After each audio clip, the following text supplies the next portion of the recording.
souvenir pour récompense.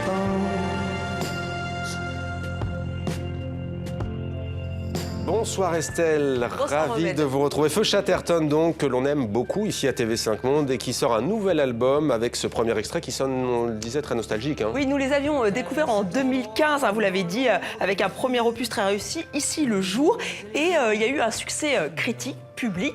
Nous sommes tous très impatients de découvrir ce nouvel album. Alors Feu Chatterton nous a alertés avec ce tweet, alors je dis nous, c'est-à-dire toute la communauté, hein, que ce soit sur tous les réseaux sociaux. Le clip est là. Aujourd'hui, c'est un souvenir imagé qu'on partage avec vous. On retrouve cet univers nostalgique, visuel, qui leur est assez personnel. Des textes très poétiques également. Des textes qui sont écrits par Arthur, c'est leur chanteur, un petit côté dandy. Certains voient en lui le fils spirituel de Serge Gainsbourg, d'autres le fils spirituel de Jacques Brel, ce qui est pas mal hein, comme référence. C'est aussi une bête de scène et d'ailleurs les Belges doivent être ravis puisqu'ils seront en concert aux Nuits Botaniques. Ce sera le 29 avril 2018 et d'ici là, on espère tous avoir écouté l'album en entier. Et maintenant un autre concert étonnant Estelle, hip-hop symphonique, c'est la 2e édition et c'est ce soir à l'auditorium de Radio France à Paris.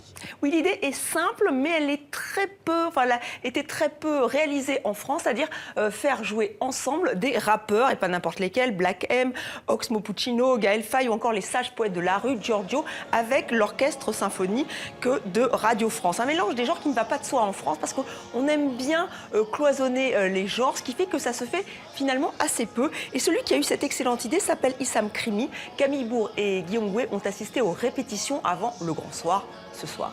Bah oui, même avec tout, c'est tout. Intimidé Black M? Pas vraiment. Ça tue. Et pourtant, la musique classique et lui, ça fait deux. Le rappeur en écoute, mais dans certaines circonstances seulement. Tu vois, quand tu zappes la télé et que tu tombes sur les chaînes vers 2-3 heures du matin et que je tombe sur la musique classique, je dis pas que je n'aime pas, mais ça m'endort en général.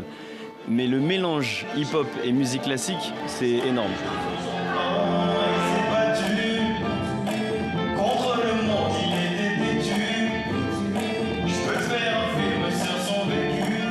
Sous la baguette de Dina Gilbert, Black M interprète un titre inédit pour l'occasion.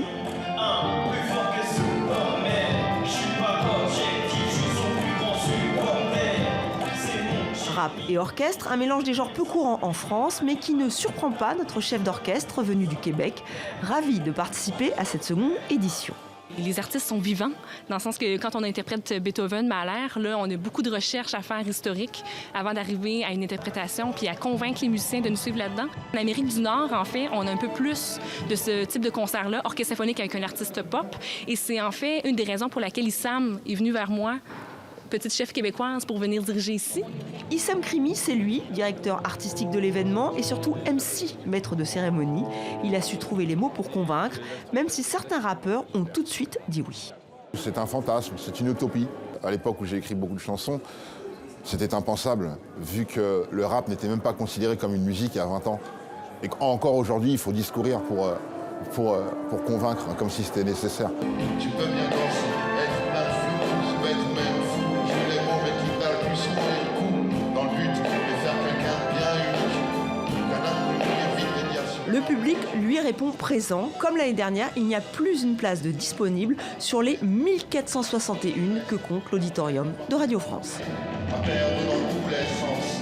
Je n'attendais plus, puis nous avons fait connaissance. Tu connais pas. Je te connaissais pas.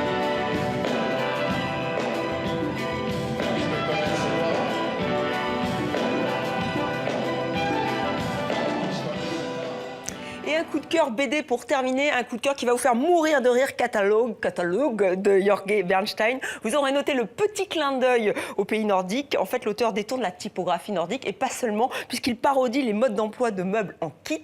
Ça vous rappelle des souvenirs, j'en suis sûre. Ça sent le vécu, c'est très drôle. Parfois, c'est un petit peu osé, voire olé olé, à ne pas mettre entre toutes les mains. Mais je vous assure que vous allez vraiment vous esclaffer en lisant Catalogue. C'est une bande dessinée parue aux éditions Roukmout. Ça ne s'invente pas. Voilà, je vous la conseille. Catalogue, merci Estelle, c'était demandé le programme. Merci pour cette chronique culture.